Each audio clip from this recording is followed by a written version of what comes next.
Yeah, so how did the apostles embody the principles of freedom and conscience that we've been discussing in previous lessons? Well, they really lived it out in a very real way.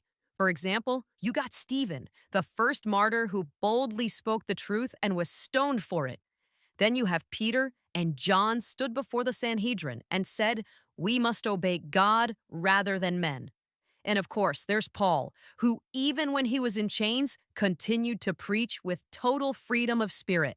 They really show that their conscience was anchored in something higher. Yeah, so we see in the early church a deep respect for open discussion and freedom of thought. Mhm. We see them reasoning from the scriptures and allowing people to weigh up the evidence. Right. We see this as Paul's custom as he goes and visits the synagogues and he reasons out of the scriptures about Jesus, the prophecies of him being the Messiah.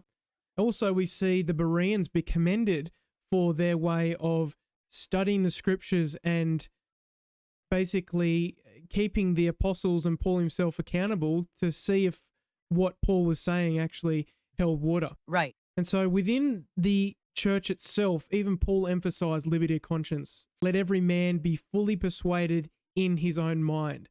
So this was a vital principle that, no man should rule over another man's conscience. So each believer had the freedom to fully be persuaded of their own convictions. That principle of liberty of conscience really became a cornerstone of the early church's identity. It meant that faith wasn't about coercion or control, it was about personal conviction and genuine belief.